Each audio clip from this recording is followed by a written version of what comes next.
Hi. Hey! Wow, you're very loud. Hold on. Too loud? No, on my okay. Too close. Me?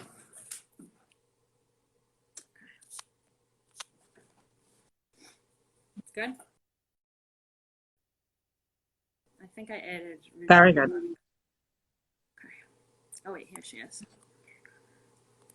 Send request. Yes, we will be saving the live, but don't go anywhere. Nothing like live TV.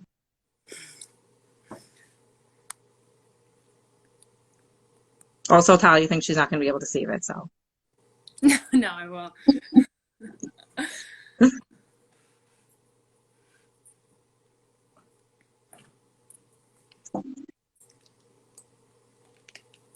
Let me try and add Regine again.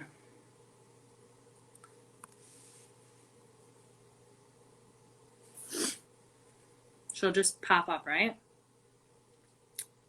I think. There she is. Oh, hi, Regine. I got Hello, it. hello.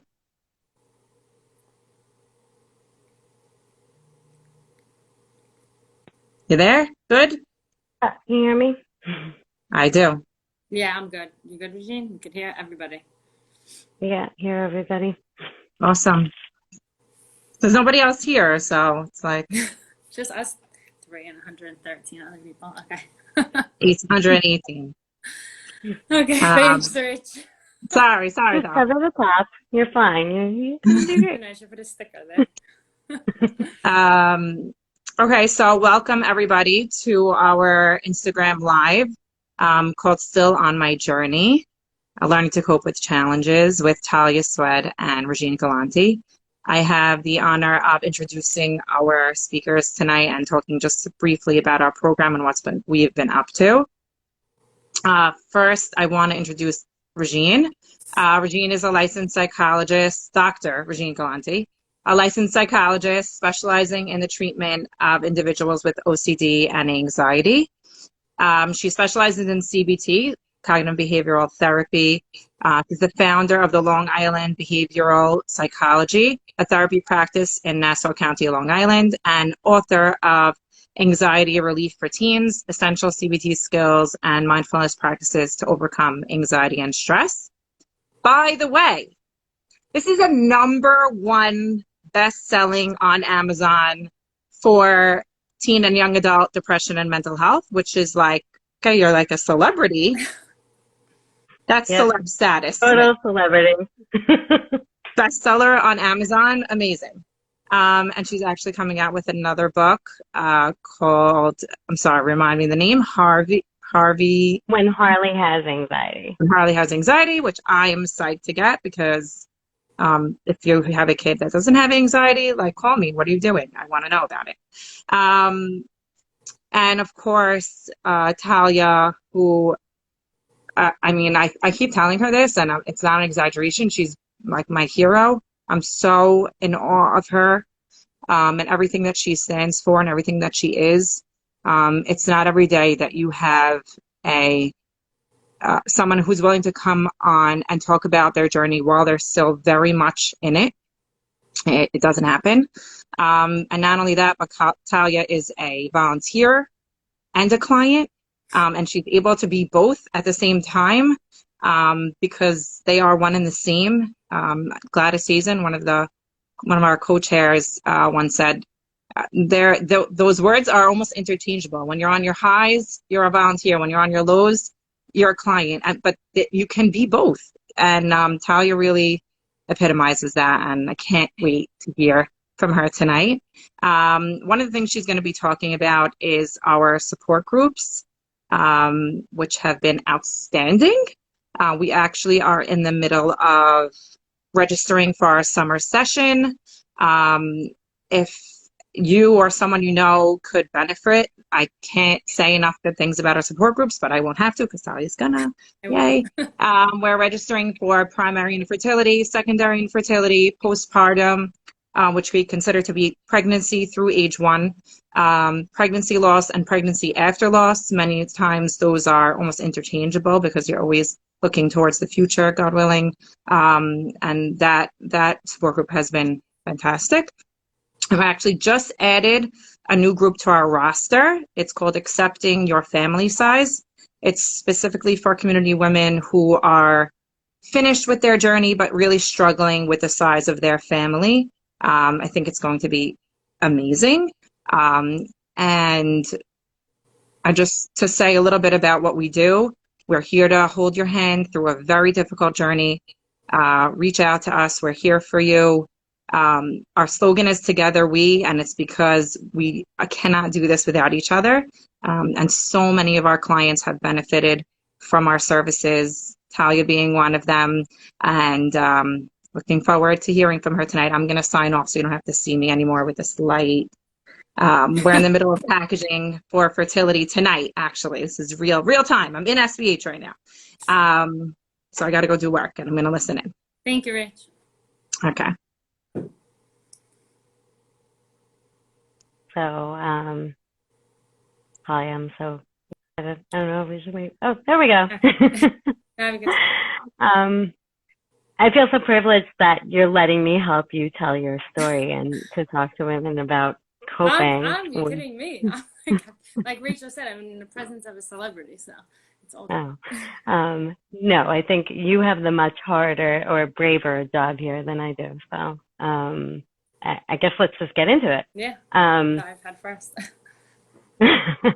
I'm going to say, tell me a little bit about yourself, but before I was a psychologist, way before, we actually carpooled in elementary school, like not our kids, like we were in carpool together. So we go way back. Yeah, way back.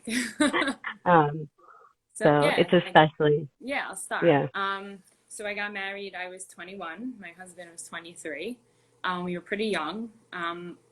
Weren't even thinking about having kids in the near future from when we got married because we wanted to travel. We wanted to just enjoy our lives for the time being. Growing up, I never really got my period. I'll just jump back into the fertility situation. I got it like 2 or 3 times a year, maybe, sometimes more, sometimes less. Never really thought about it, kind of loved it. Like in the summertime, I never got my period. I was swimming all summer long. And then before I was getting married, I went to the OB for like the classic OB checkup and told her my situation. And she was like, okay, we need to get some blood work done. We need to do an ultrasound, see what's going on. Turns out I have PCOS, which is polycystic ovarian syndrome, which is extremely common. Many women have this. And she said to me, you're clearly not ovulating every month because I'm not getting my period. And even when I was getting my period, she didn't think I was ovulating either. And in order to get pregnant, you need to ovulate. But she said, let's not discuss this right now. Let's deal with this when you're ready to get pregnant. And we'll cross that bridge when we get to there, in essence. I was like, okay. Didn't think about it. Was like, fine, great, no problem. So what were you thinking at that point? Like, did you like, consider okay, that this would have any impact? She sounded like it was easy enough. Like it'll just happen, you know? Not just happen, obviously, but like she wasn't so concerned. So I wasn't so concerned. So then fast forward a few years, we were like, okay, we're ready to start having a baby. I knew I should go to the doctor because she said, come see me when you're ready to have a baby. So I go to her and she's like, okay, so yeah, you're not ovulating. You do need to be put on ovulation pills. I'm going to send you to a fertility doctor. I remember that day like it was yesterday. I'm like, I just need a pill. Like, that's all I need to get pregnant. What are you sending me to a fertility doctor for? I didn't say that to her, but I said it in my head. And, but your thoughts about it are like, wait, no, not me. Yeah, I'm not. Like, I just need it. Like, I need to ovulate. So there's a pill. I'm going to take it and move on. And she was like, I want to send it to a fertility doctor. I said, okay, no problem. Like, great. I call the fertility doctor. I make an appointment. I even remember the phone call. I'm like, hi, I need to see the doctor, but I just need ovulation pills. That's all I need. And they're like, okay, you need to come in and we need to do like a whole thing for you and then whatever.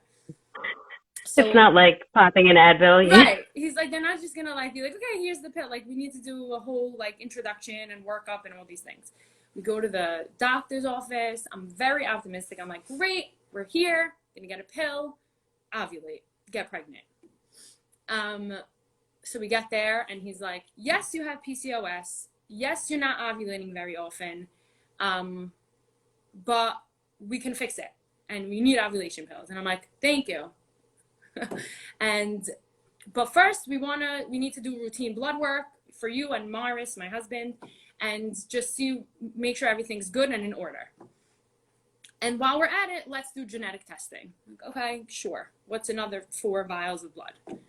So I know it sounds like, but at this point I'm like, what's another 20 vials of blood?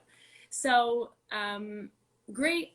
We went on a trip. We come back. We go to the doctor's office, and he's like, okay, your results came back from your genetic testing. You and your husband are carriers for a genetic disorder. This genetic disorder it's basically could have been a severe metabolic issue if a baby is born with this potentially severe metabolic issue, if a baby is born with this genetic disorder. Not such a good thing. And if you were to get pregnant, within each pregnancy, every time you get pregnant, there's a 25% chance that the baby can be born with this genetic disorder. It's a pretty big number. So we said, okay, so what's our next steps here? So he's like, in order to ensure that you don't have a baby with the genetic disorder, you need to do IVF. That was the end for me. I shut my brain, turned my... You weren't thinking anything. What were you thinking? Well, I think at this point, I thought I knew 2 things about IVF. One, that it had a very hefty price tag. It wasn't $15. It was very expensive. And I also, in my head, IVF was something that couples do when they've tried everything else to get pregnant and they couldn't. And this was their last resort. So I'm like, I literally just came here for a pill. Like, I need a pill, I need to ovulate, and I need to get pregnant. Like, what are you throwing IVF at me for? Like, no. At that moment, I was like, I'm not listening. I'm not thinking about this anymore. I don't care what anyone has to say. I'm not doing IVF. It's not an option for me. We went to a genetic counselor. Like, it's a standard to get sent to a genetic counselor. I remember telling my husband, I'm like, I don't care if she says IVF. Like, I'm not doing it. So forget it. We were a little, I don't know if you could say rude, but we like didn't really care what she had to say. We were like, okay. Like, she was explaining to us this specific genetic disorder, IVF in general, and what IVF, how it can help us get to have a healthy baby. And we were like, okay, we're not doing it. Sorry, it's not happening. I'm like, I'm not an IVF girl. I don't need IVF. I need an ovulation pill to ovulate. So we tell the doctor. Right, but that is also like probably it's a super common response to hear information that you're kind of not ready to handle and just be like, nope, not for me. I'm going to do this some other magic way that's against all medical advice. But like, there you go. Like, against all medical advice. Exactly. Against a lot of medical advice. I said, sorry, I know better. Like, of course I know better. What are you talking about? Yeah. Come on, I'm Talia. Like, I don't do IVF, you know? And so we told the doctor, and at the end of the day, he said, this is your choice. No one can make this choice except for you. And if you're choosing to not do IVF, that's on you. Not on you, but like, that's your decision. So I said, okay, we're not doing it. So he put me on these ovulation pills, which were a complete joke because after 2 months, nothing was happening. I didn't even like almost come close to ovulating, like absolutely nothing. I don't know what it was at this point. I'm going to say that it settled on me that it wasn't just going to take a pill to get pregnant. And I said, I need to go do some research. I Googled, I mean, again, against a lot of medical advice, I Googled. No, I actually think that Google like gets a bad rap for being a bad way to get initial information. I think too much Googling at some point is bad, but you know, it's so normal to Google. I've had good experiences with Google and then like really bad where I was like dying on the street and like my leg was just cut, but whatever. So anyway. I have a headache, brain cancer. Yes. But no, this is different. This is right. I was trying to find out facts. So I said, I need to do more research. I need to know what this genetic disorder is. I need to know what it means if I have a baby like that, and for my future, for my family, what IVF is, because clearly I didn't know much about it, or I didn't know anything about it, and what IVF can do to ensure that I have this healthy baby. I Googled, I think Google scared me a lot, into what this disorder was, which is Scared. Right. Again, that's the other side of the Googling. Like, right, it sounds like the doctors were trying to give you this valid information and you really needed the time for it to settle. And that's often like so common with women who are dealing with, information that they don't know how to handle. That you get it and then you don't know what to do with it and you need time. And then when you have the time, you don't know who to turn to, which I know we can talk about how useful support groups are. Well, at this point, so this is about 5 years ago. So this was like pre-SB fertility. So also at this point, like I didn't know anybody who did IVF. Like I knew a few people who like took ovulation pills or things like that, but I didn't know anyone who was like doing IVF or going through infertility, like that spoke about. Just gonna cut you up. Yeah, you didn't know anyone that you didn't know that you knew anyone who exactly. did. That's a better point. That's a good point. Thanks. No one spoke about it. So anyway, I did more research. I looked into things. I spoke to the doctor. I spoke to a different doctor. I spoke to the genetic counselor. I spoke to a different genetic counselor. And I looked at my husband and I said, we have to do this. Like, it's in our best interest right now to go ahead with the IVF. Like, I'm scared. And 25% chance is not a little percentage. That's a big percentage, and that's with every single pregnancy that you have. It was nerve-wracking, like to think that something could happen. So go ahead. I called the doctor. I'm like, I'm ready. Let's go. Okay, hold your horses, Talia. We need to just show up on Tuesday and do IVF. And just do IVF. So I'm going to give us some education now. In order to get your embryos tested for a genetic disorder through IVF, you need to create well, I don't need to create anything. The lab needs to create a probe. What this probe is, it's a device that specifically tests for the genetic disorder that you and your husband are carrying. So even if a different couple has this, are carriers of the same genetic disorder, they can't use the same probe. It has to be specifically for you and your husband. So in order to create this is when things got a little weird and hard for me. In order to create this, your parents need to get involved. They need blood from both sets of parents because they need to know which parent passed down the gene to you. So who passed it down to my husband, Mars, and who passed it down to me. And then once they have that information, they could use the blood and that information in order to create the probe. And then both sets of parents needed to send in, and I think we did also, I'm sure, saliva kits. So you saliva, you put it in a box and you send it out in the mail in order to create this probe. Okay. So how did it feel to like bring in literally both your parents into this very personal? Yeah. So it's, I mean, I'm sure everyone going through infertility treatments will say, this is a very private, intimate, personal experience. Like, it's hard. So like to go and call her, like, hey, mom, dad, I need you to go get your blood drawn. I need you to help me have a baby. Like, it's like beyond emotional support. Like, this is like physical, like I need your blood from your arm to come help me have a baby. I need your saliva. And our parents they didn't really know what was going on. So we had to tell them, and we had to also educate them and explain to them like what we're doing. It wasn't just, I can't have a baby, we're going to IVF. It was like, this is what happened. This is what we chose to do. And we need you to help us. It was very weird. How'd they take it? It was weird.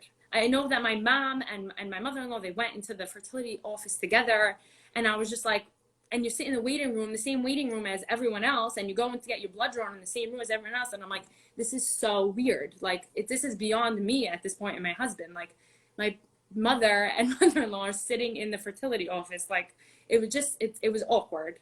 And it was just a whole different ball game for me, because I'm clearly not a very private person. Like, I'm very open to people, but this is different. This was different. So that took 6 Why? Why do you think it was different? I don't know. Don't ask me this question. No, well, I'll tell you, like the mental health side, it's so normal, right? Like, you think that this is a private thing, but like, your genes come from someone. Yeah. So like, we're going to track it down. I'm not saying that it's, I think that there's no blame to be had here, but like the same way I think it's so common for women to blame themselves for these kinds of issues, you can equally say like, hey, it's my parents. Like, I got my genes from I know them. who it came from. I'm making them pay for it. No, I'm kidding. But it's all good. No problem. um, Yeah.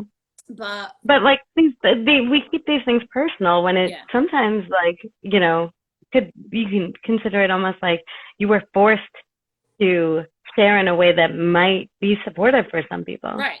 And also, I just was very into the idea of like getting pregnant and surprising everyone. So like the idea that at this point, like there were no surprises. And also like once my parents know something, like my five siblings and their spouses and all their children and relatives know everything. So like it wasn't there was no more surprises anymore. It wasn't like, oh, Talia's trying to have a baby, she's pregnant. It was like, okay, now everybody knows what I'm doing, which I think was also hard for me to like say like, okay, I guess this is a public matter now.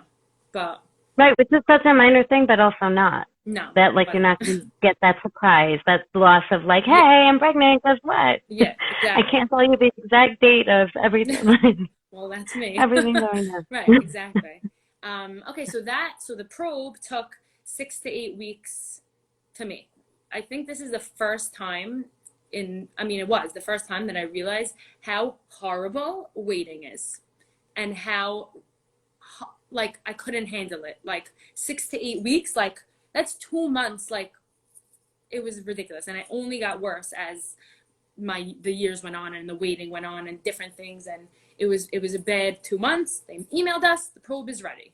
Amazing, yay. Okay, you're ready to start. I definitely want to get back to that uncertainty, but we will talk about it later. I know the waiting is like one of those things that's really hard for people to deal with.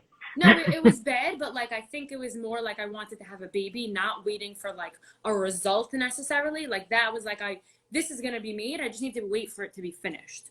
So like that was that. So it was done. I was able to start my cycle. I had a retrieval, and I was able to send 9 embryos to the lab to get tested. 7 to 10 days later, I'm not sure, in the car with my husband. More waiting? We're on the way to dinner. Hi, the doctor calls. Hi, just want to let you know, Talia, you got 2 healthy embryos. Congratulations, that's amazing. I hang up the phone and I start hysterically crying. I was very upset. I was like, 2? I was supposed to get like 6 or 7 for if I was being like not good. Like 2? I knew in my life I wanted more than 2 children. So I, at this moment, realized I need to do this again. If I want more than 2 children, I need to do this again. I don't want to do this again. Like, are you kidding? I did my part. I did it. I'm done. Like, that's unacceptable. But also, right. I said, I'm ready to have a baby. All I wanted to do was be pregnant and have a baby. So I said, okay, done. I'm not thinking about this. I'll cross that bridge when I get to it. I had 2 healthy embryos. We went ahead with the transfer. 9 months later, I had Lynn, my special Lynn. It was crazy. I was like, oh my God, I just had a baby with IVF. She's healthy. She's fat. She's amazing. And I was like over the moon flying. Amazing. I still had a baby in the freezer, like in shop, right? Go shopping, take a baby out of the freezer. So I said, okay, I knew I had that in the back of my head. Amazing. Some time went on. We were ready to have another baby. But this time, you only have to do a transfer. You don't have to go through the retrieval process. And doing just the transfer is like a joke compared to before. It's like you barely have to go into the office. You don't have to. You only have to go into the office how many times? Well, what did you say? I don't think this is a nothing. Like, I'm saying this is not a nothing. You're making it like. I know, because to me, it's like compared to the retrieval plus the transfer process, it was nothing. Like, just to transfer an embryo was like, it took from the time I decided that I wanted to have another baby and made the doctor appointment to the time that I actually got pregnant. I just ruined my story, but the time that I actually got pregnant was like a month. So it was, for me, I didn't have to go to the office every single morning at 7 a.m. I didn't have to inject myself as much as I did with the retrieval. And I was thrilled. So like I said, I got pregnant, and 9 months later, I had my Charles. love of my life. And I had a boy, I had a girl. They were beautiful and healthy. And I was like, I love IVF. Like, amazing. I'm psyched. I So became your thoughts majorly shifted also, right? From like completely. IVF is last resort to like my 2 healthy babies or IVF babies.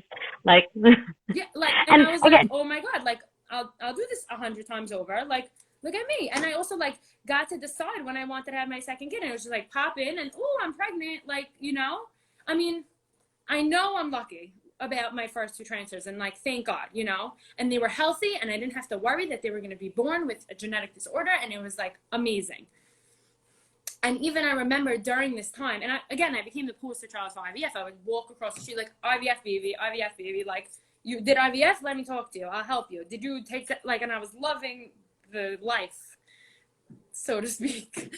well, that's almost like it was a coping strategy for you to Yeah, like I think so. cope Like, others. though, it helped me. I was like, look at me. I did IVF. I survived. Like, not survived, but like, I went through it, and I'm here to tell the tale. And I have 2 children, and they're amazing.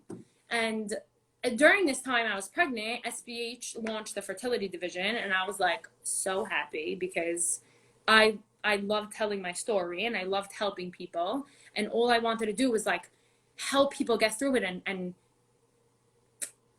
reach out to them and say like, I did this, you're gonna be okay, everything's amazing, this might be bad and that might be bad, but it'll be good in the end. There's good out of this.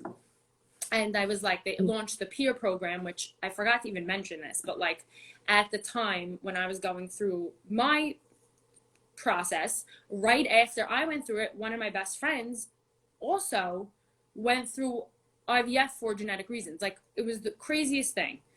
And I thank God every day that I had her, because first of all, I'm sure she thanked God every day she had me, because I went through it a month before, and it was like talking to each other, telling each other, oh, I did this shot, and I'm like, oh my God. So when SVH launched the peer-to-peer program, where you get paired up with a peer who had a similar experience to you, I was like, yes, like, amazing.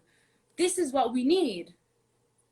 My friend, like, possibly changed everything, because I was able to talk to her about things, and she knew what I was saying. And like, my friends and family were amazing, of course, but like, nothing compares to somebody that knows exactly what you're going through. Exactly. Down to the dose of medicine that you're on. Mm-hmm. Amazing. Okay, and I just also mentioned it's okay if you don't want to. Like that worked for you. It was important for you to talk to someone who's been through the same thing. That's a coping strategy that doesn't work for everybody. Right. And if it's not your coping strategy, that's totally okay. Like, if you want to just talk to people who know nothing about this and be like kind of the expert of your experience, that's totally a valid 100%. view also. 100%. No, you're right. I mean, you know better than me, but you're right. No, I'm just interrupting because it doesn't, like, it's amazing for the people it works for, but it doesn't have to work for everybody, and that's okay too. Yeah. Okay. Good to know. Okay. So SBH launched their thing. About a year later, I got a peer. It was like the best day of my life. I'm like, yes, I'm so excited. I'm going to tell her everything I know. She asked me questions. She was helping me more than I probably helped her. Like, I don't know if she knows this, but like, I was just like, oh my God, this is amazing. And then I got another peer, and I was like, yay, look at me, I'm saving the world, one peer at a time. I was like, so happy. So it was at this time, my son just turned 1. He turned 1 last summer. At the end of last summer, I said to my husband, you know what, I want to do a retrieval again, because I'm not ready to have another baby. My son was only 1 and he was insane. And I said, I want to separate the retrieval process from the transfer process, like I did with Charles, my son, the second time. I said, I don't want to have to be so like wanting to get pregnant and the need and when's this going to be over and when's that going to end? I want to just be relaxed with the retrieval process. And then when I'm ready to do a transfer, move on. And it sounds like also planning is like super important in terms well, of you got me. How'd you know? your worldview. Yeah, I have to plan every like millisecond of my life. So I did. So I went to the doctor. Great idea. Amazing. Let's do it. So this past January, I had a retrieval done. We were able to send 8 embryos to get tested. And I was very excited. I was pretty anxious because this is just a very I don't know how to say anxiety. The waiting. Yeah, the waiting, and just in general, like you're on a lot of hormones. Like for me, exercise is my outlet, and like you're not really supposed to exercise for half, like a part of it, and like I'm in exercise every day, and I'm not an exercise addict. It's the way I cope and the way I release. And you could even ask like anybody that knows me if they could tell if I didn't exercise that day, because it just changes my mood. So I said, okay, I'm just going to try and be calm. We went on winter vacation. We went to Florida with our kids. Amazing, whatever. 2 weeks passed by, 3 weeks passed by. And my husband's like, where are the results? So he emails the doctor, and he says, okay, what's going on? He's like, nothing to do with you. Don't worry. There's just a delay in the labs. Corona, whatever. Okay, no problem. About a week later, maybe 2 weeks, I don't know. I do know, a week and a half later, I'm by my mother's house with my son, and I didn't know where my phone was. I was just not paying attention, and my mother's getting a phone call from my husband on her phone. I'm like, okay, that's weird. So I pick up the phone, and I'm like, hi, what's up? Why are you calling my mother? He's like, where are you? Where's your phone? You're not answering your phone. And I'm like, what, relax, what happened? Okay. He's like, the doctors tried to call you. I'm trying to call you. The doctor ended up calling me. I'm like, okay, what happened? And he said nothing happened. Sorry. No, I think, right? These things don't go away just because they really they don't. happen. And he said nothing happened. And I said, what do you mean nothing happened? They didn't get the results yet? And he said, no, nothing happened. We got no healthy embryos. I'm sorry. This wasn't my... No, you don't get to apologize for feeling a feeling.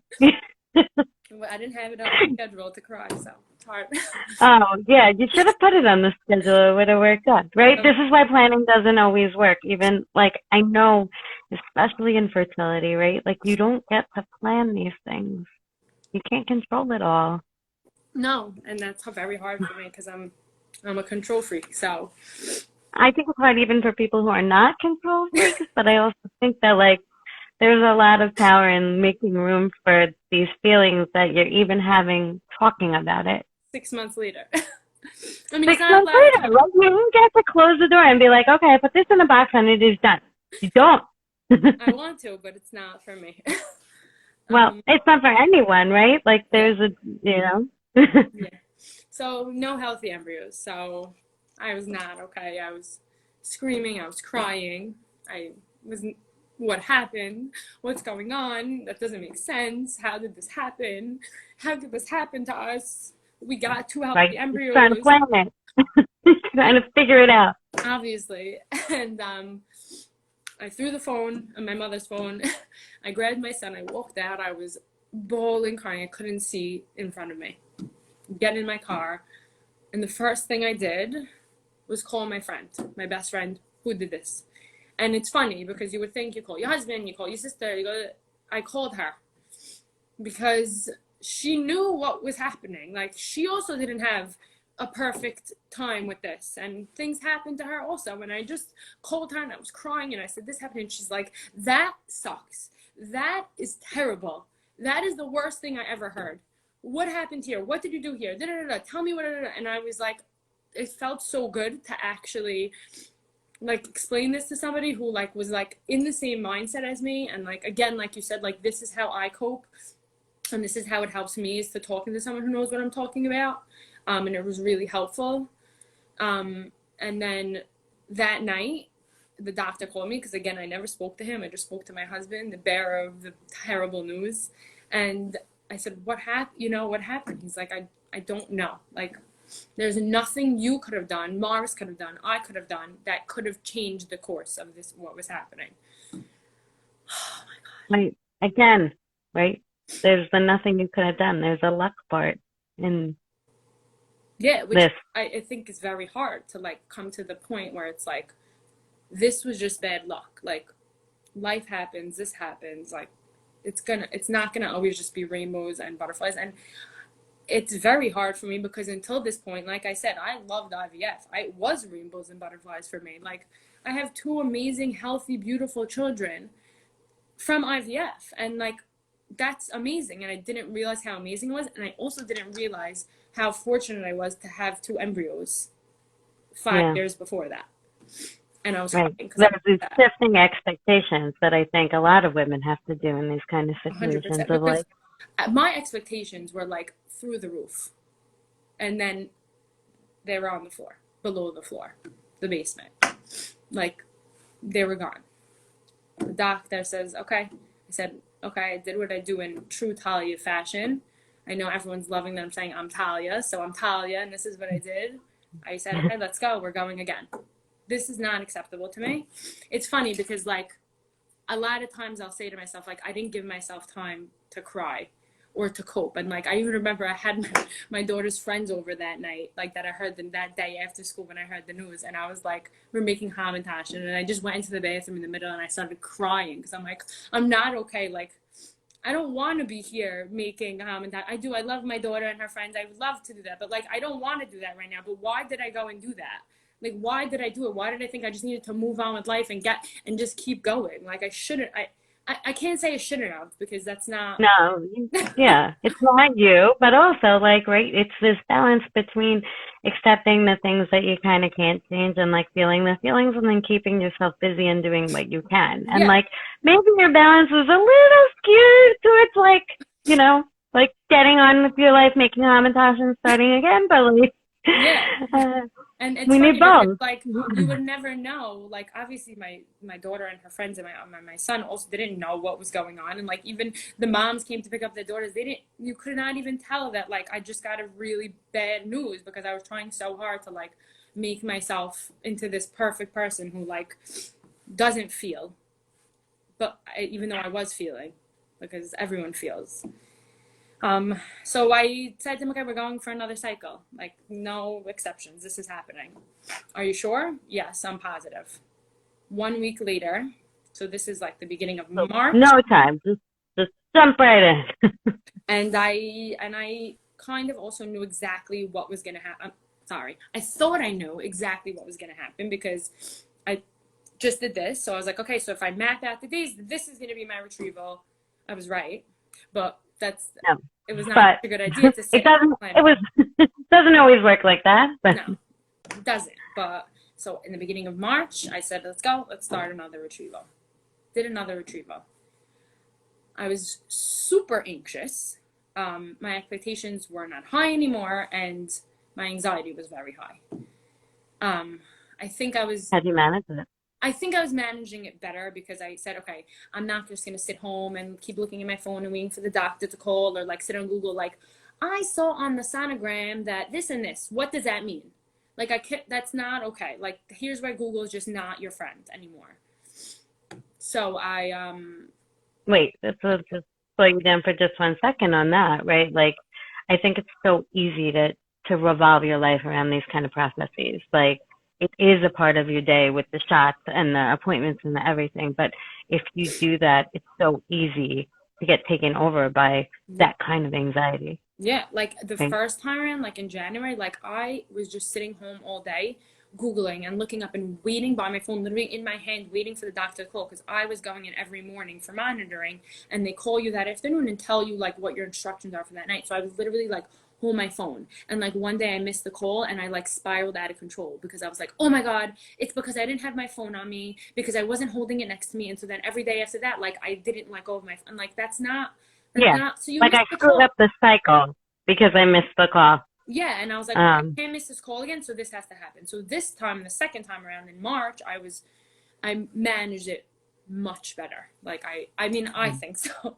I saw a therapist, which obviously helped immensely because I don't have my own coping skills. I needed to kind of be taught some coping skills, which was really helpful. And and huge thing for me was SBH. I saw that Rachel or Fertility posted they're having a support group for IVF for genetic reasons. And I'm like, okay, that looks nice. I reposted it, just being like, oh, this is amazing. And then Rachel's like, okay, signed you up. And I'm like, no, it's okay. And she's like, you're in the group. Like, and it was the best thing I ever did. Ever did. Like, you would think like I would help the other girls more because I did it already, but like it wasn't true. Like, these girls were, each and every one of them, amazing. Their stories were amazing. And also the key, and I have to also shout out to Audrey Grazzi, because I think about her skills that she taught us every single solitary day, you know, pain and acceptance and accepting and all these things that I think about in my head. And these girls were like just amazing. Like, I don't even know how much more I could say about them. They were phenomenal. And all you realize is you're not alone. No matter what you're doing, you are not alone. Someone else is doing this. Not your exact situation or the exact thing that you're doing, but someone else is going through this. And they probably have some insight that you don't have, and vice versa. It's really true. And I'm also going to, just to highlight some of the things you're saying, is really find the people who are in the state that you want to be in. If you want to be around those people, make sure, if that helps you, be around them. If you want to be around like friends who know nothing about this and that helps you, then do that. But like, find your people and do that. And then the second thing you said is therapy and coping skills. I think a lot of people think like, oh, okay, therapy is not for me. Like, I don't, like, this is just an IVF thing, and when it goes away, I'll be fine. That might be true, but literally my job is to help people do better at what they already do. Like, just because you were strong before all this happened doesn't mean you can't be strong with help. My job literally is to help people learn coping skills for these kinds of situations, because, And you know, it's kind of like you talk about being strong, and like I always like thought of myself as somebody who is not physically strong, but like physically strong too, but like emotionally strong. Like, I don't cry. Like, what are you talking about? Like, I'm okay, you know, and like I wasn't okay. I'm still not okay. And like, that's okay. Like, that's fine. And like you said, like, I just needed someone to like tell me, like, help me take the skills that I kind of already knew and just say like strengthen them, you know? Yeah. And I was amazing. And also to mention, I'm not trying to like plug SBH. I mean, I love SBH, but like, no, it's okay to plug SBH. I after the first time and I was ready to do the second time, I remember calling Rachel and saying like forget about the stress of like the actual process. Like, financially, this is like, I don't even have words for it, because we didn't have any insurance coverage. So everything was out of pocket. And I'm not even going to put out numbers here, because I like kol hakavod to my husband, because I don't have words how expensive this is. Like, you cannot even believe the bills coming in one after the other, and you're like, okay, I'm done paying, and it's more. Oh, but that costs, and that costs, and that, and each embryo costs this amount to send, and you're like, I want more embryos, but then if I get more, then I have to pay more, and so what should I do? Like, and so I called Rachel and I was like, what could I do? Every dollar I just spent in January was like in the garbage, like gone. They disposed of the embryos. I don't know where they put them, but they're in the garbage. They donated to research or something. I don't know, but they're not usable. They're gone. And she said, okay, I could get you in touch with a pharmacy that will give you better prices on medications, even if you save a little bit. And yeah, it was amazing. Like, I got in touch with the pharmacy. They were delivering my medicines, like personally delivering them to me. And it saved me a really nice amount of money. And like, I'm thankful for that every day, because, so yeah, we did the second retrieval, in the middle of March, right before Passover. We were able to get 6 embryos to get sent to testing. Went away for Passover, was really happy and anxious for sure. A month passed, no results yet. So I said, okay, I'm trying not to be nervous, but like, this is a month already.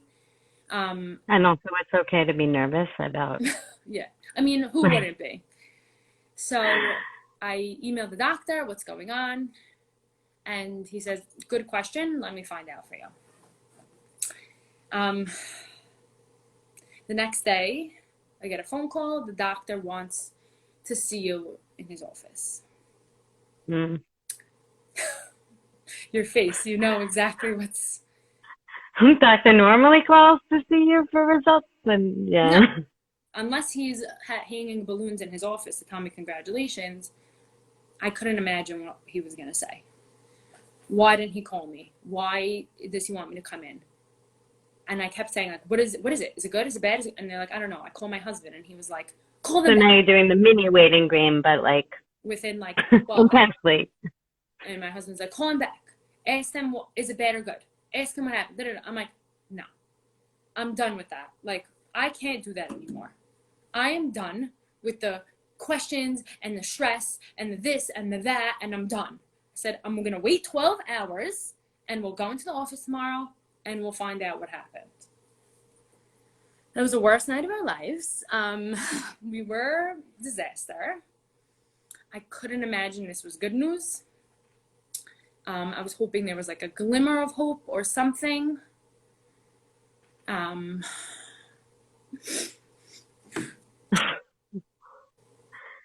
Let's take a breath.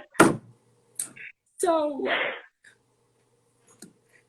I'm sorry for everyone that I'm falling. Again, with the not know, we don't apologize for feeling our feelings. Don't. So, I walk into the office and I see it right on his face. Right on his face. This wasn't good. It wasn't going to be good.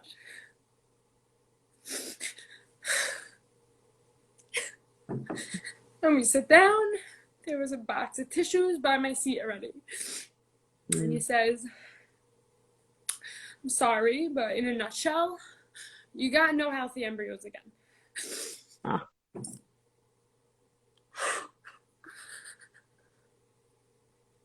That's really hard. This was in April, Yeah. so this is 2 months ago. So yeah, and again, like these things take time. You're smart. You're not wearing mascara. I don't wear makeup. But you have nothing healthy again. I don't know.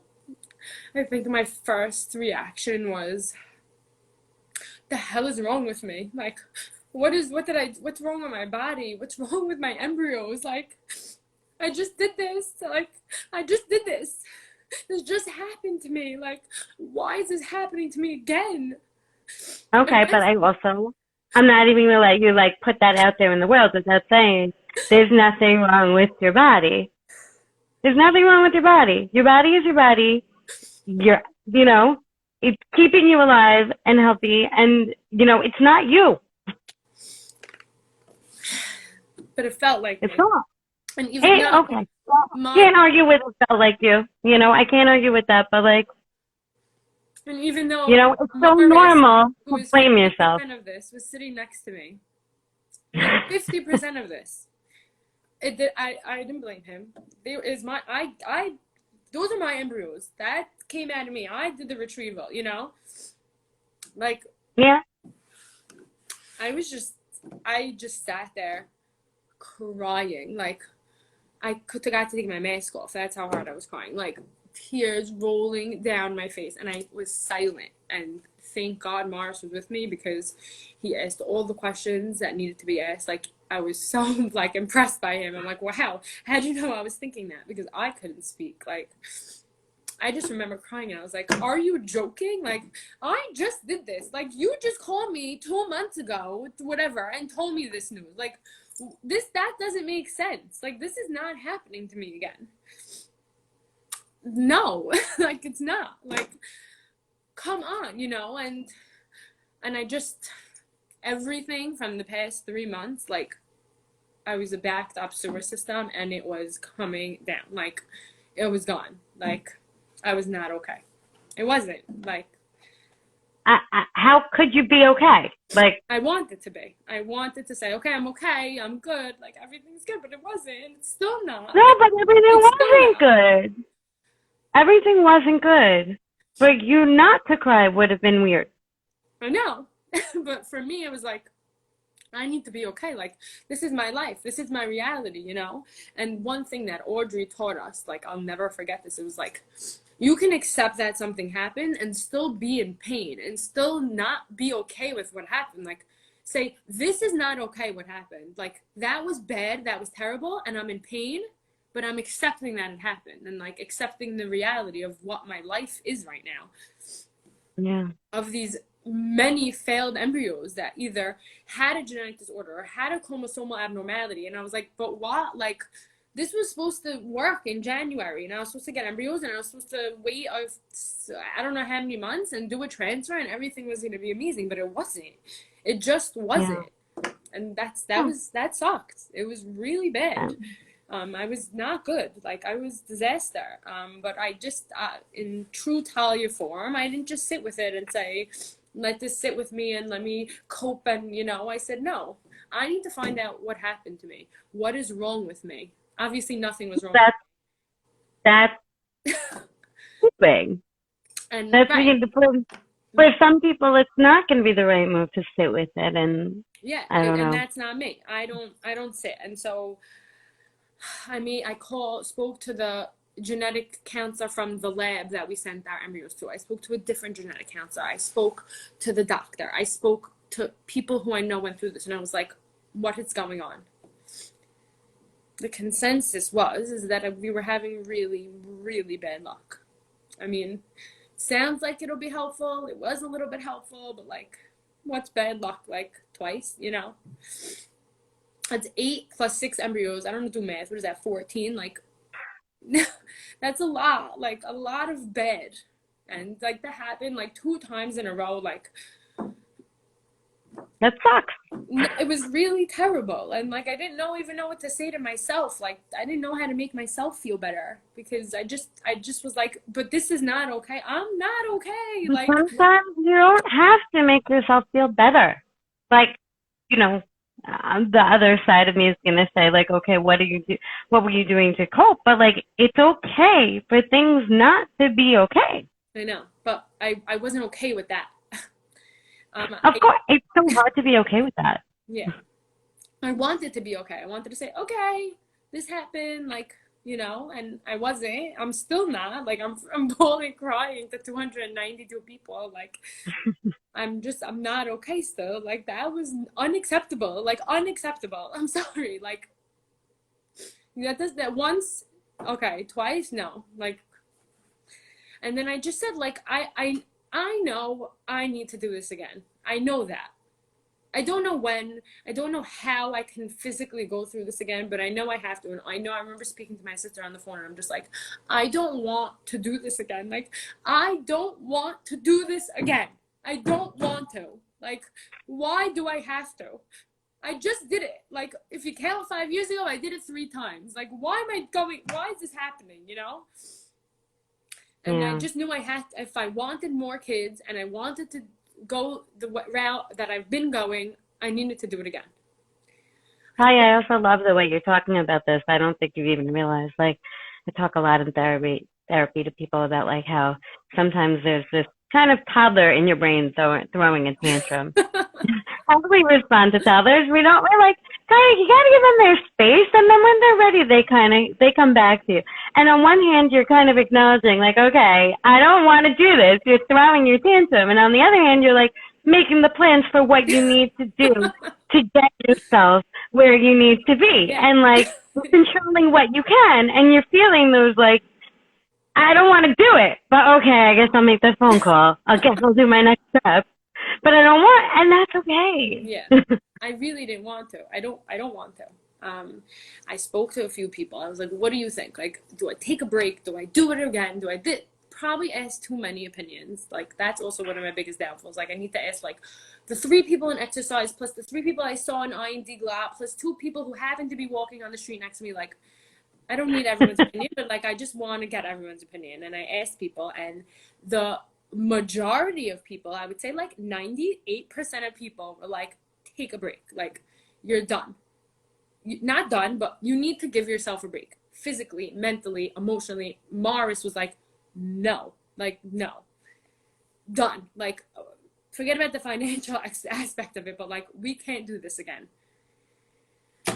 But I'm We're not even Talia. touching on the toll that it takes on your body. But like, Forget about that. Like, I just needed a mental break. But I'm Talia. And 1 week later, I started another cycle. Was it the smartest idea? I don't know.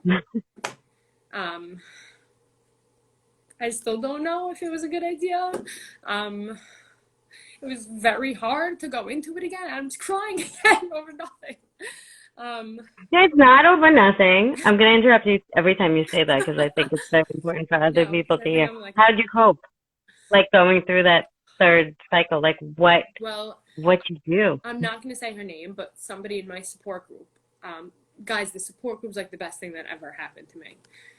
She's like, was going through another cycle as well. And she was like, I'm done. I'm not being anxious anymore. I'm not letting this take over my life. I'm not letting it be on my mind every single second. It's not my day-to-day anymore. I'm going through my cycle and I'm moving on, and that's it. Like, I'm not letting this take over my life. And I was like, oh my God, like, yes, like, she's right. I can't do this. Like, I can't just be thinking every second, like, what am I doing? You know, like, go to the aquarium. I don't care. Like, do something, you know, like, go for a walk. Like, I wasn't able to exercise. So I was filling my time with so much else. And I also was doing a lot during this time. Like, I was very busy with other things. And what a difference it made for me, because my anxiety level was not a lot. And all I kept saying was, it is what it is.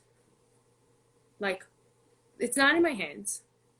It is what it is. Whatever is going to happen is going to happen. And if I need to keep doing this until I'm 72, I mean, not 72, but until I'm whatever, then I keep doing this. If that means I want to have more kids, if this is what I'm going to do.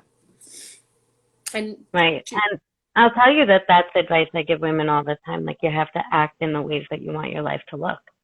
You know, your life doesn't have to pause just because your family's not growing the way you want it to. Right. So, like, what do you want to be doing in the meantime? Like, yeah, you might be going to the aquarium. Are you going to be as focused on, you know, Lynn and Charles as you would be if everything was going your way? 100% not.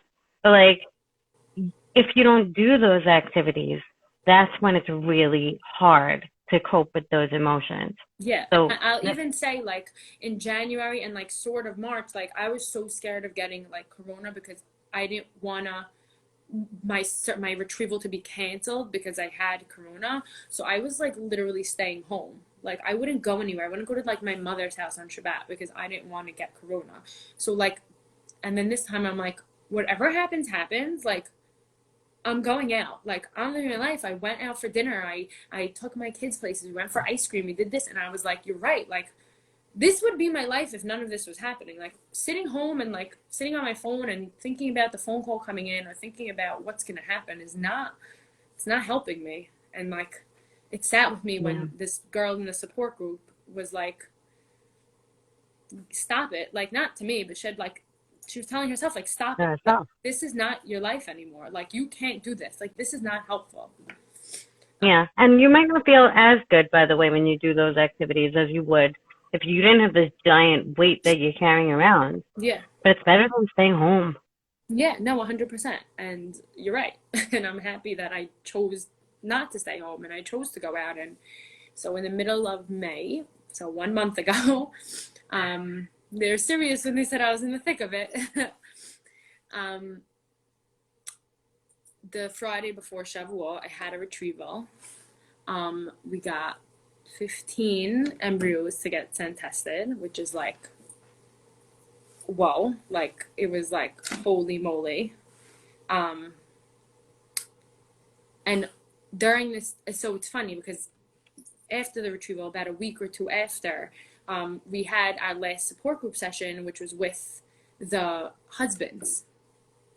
And I think I don't know about the other girls, but I was like, okay, like, whatever. And it was like so good. Like, it was amazing. The husbands were so amazing. Each one of them had something else to bring to the table. Like, that none of the girls, we were 4 girls, none of the girls even mention, like my husband mentioned like finances, somebody else has mentioned like God, somebody else said like how to not deal, I don't want to say it like that, but how to support your wife who's having anxiety and having, I don't know, the deal, handle her, who's having anxiety and who's support. Right, support, who's going through all these things, like and like at the same time also feeling something, because men are allowed to feel things, by the way, in case you didn't know, like that they're allowed to also feel things through this process. So it was amazing, and Audrey was amazing, and even my husband after was like, that was really nice, like I enjoyed that. A few days later, it's a Tuesday, I'm sitting on the couch and I'm sitting on my phone and the doctor's number pops up, and I was at the point where I was like, okay, it's been 3 weeks. Like before I even got the call, I was like, should I start being anxious? No, I don't know. Maybe I will be. I don't know. I'm just trying to plan my anxiety. And the doctor's calling, and I'm like, either they want money or they have results. So I pick up the phone. Hi, Talia. We got your results in. My heart's like out of my chest. I'm like, okay. And she goes, I'm gonna cry again. You got 4 healthy embryos. It was like, I'm like, what? Screaming on top of my lungs, like, oh my God, this is amazing. I'm like, how many? I'm like, say it again, how many? She's like, 4. I said, 4? 4 of them healthy, beautiful, and she's like, yes. And I was like, oh my God, holy moly, like this is crazy, this is amazing. And it was like everything that happened, like I'm not okay still, clearly, but everything that happened was like, okay, I'm okay now. Something happened, there's an end to this, and I'm okay now. And I'm not okay now, I didn't mean to say that, I meant like there was a light at the end of the tunnel. That's an amazing light, like after all that darkness. Yeah. So,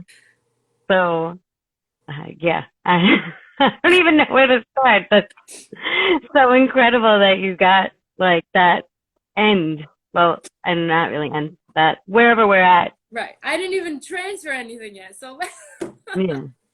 I just got embryos. All I needed was, I just wanted embryos, you know, and I'm there. Like I don't want to think about anything else. Like I was so happy. Like I almost didn't believe it. Like I emailed the doctor to confirm the news because I didn't believe it even. Like, holy moly! Like, you know.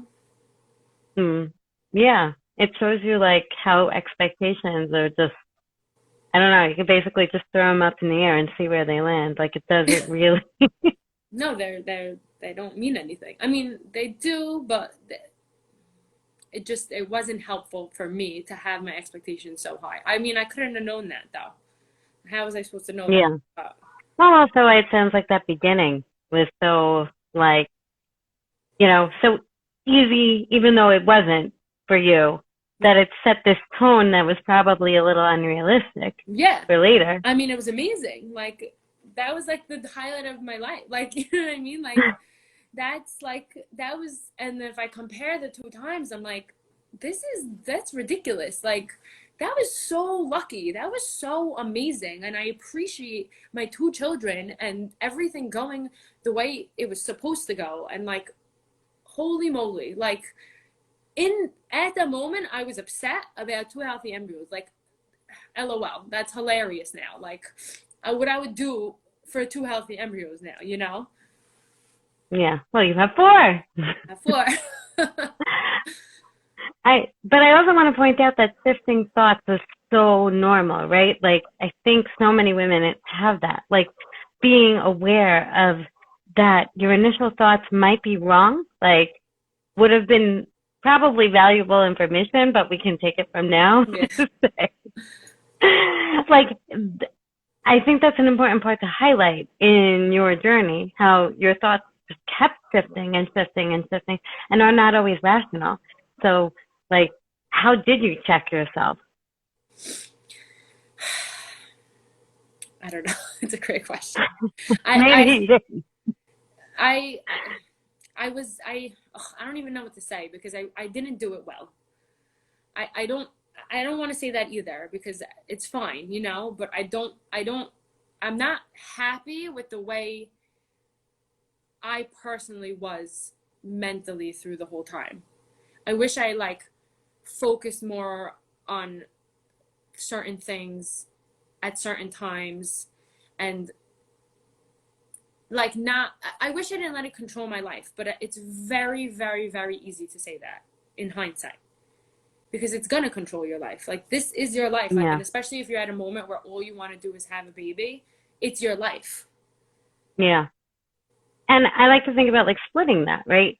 So I know one thing I've been kind of interrupting you to say over and over is this acceptance piece. But like you do have to live in the moment where you are, where you're going through this process and it feels like it's going to consume you. And on the other hand, you also have to live like kind of with one foot outside of that. Yeah. And in your life outside of fertility with your kids and your family and your husband and your relationship and making sure that that's the best it can be. Yeah.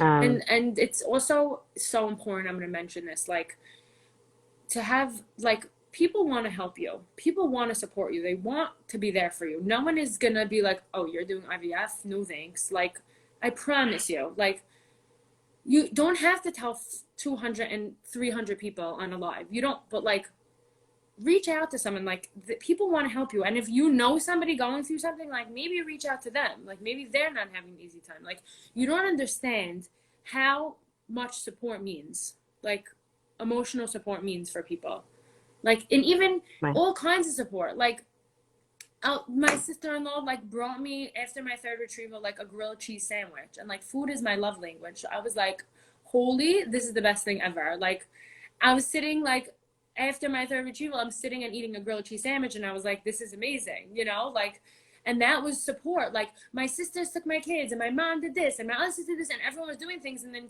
my sister-in-law was like, I'm gonna get her a grilled cheese sandwich, and I'm like, that was great.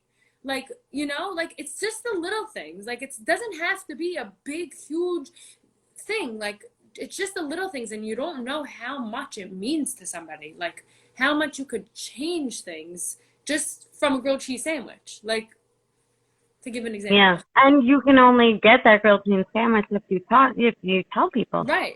Exactly. Exactly. Mm-hmm. Like exactly.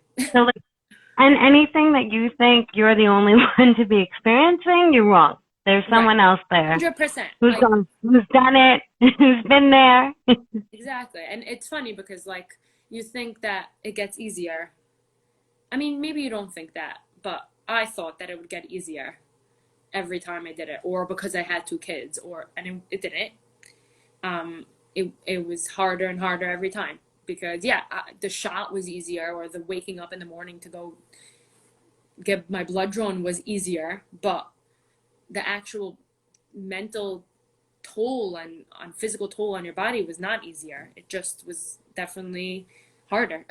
It's not an easy process to go through, but no. And I think that kind of brings us to the idea we keep coming back to of like reach out to people if you need help with this. Yeah. Like I know you're still in the middle and you've talked a lot about like the support that you've gotten, but for anyone else struggling with this, like this is not something you need to do alone. Right. So whether it be therapy or whether it be SBH or whether it just be your friends and family, like have your people that you lean on and lean on them. Yeah. The same way that you would probably be willing to be leaned on. Yeah. Everybody, those people are there for you. Like there were girls in the support group who were just like, I didn't want to join. I didn't want anyone to know what I was going through. I didn't feel comfortable.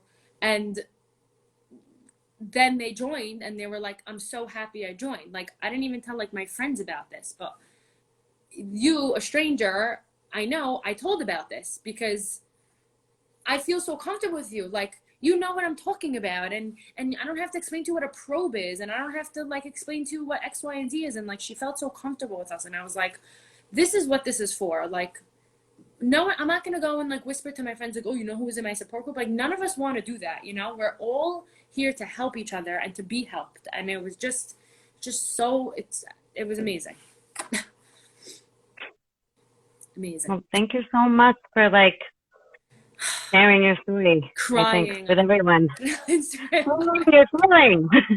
Making room for your pain. Yeah. And showing people that it's okay to feel feelings. Yeah. It's okay to feel feelings, I promise, everybody. Well, Been on a line. thank you for coming. No, that was like really awesome. Like I felt like I was in a therapy session the whole time. See, therapy's good. Therapy's good. I love therapy. Thank you very much. All right. How do we end? I don't know how this works. You I can guess we just just press say the goodbye. X on the top and then I'll save it. Thank you everybody for watching and watching me cry.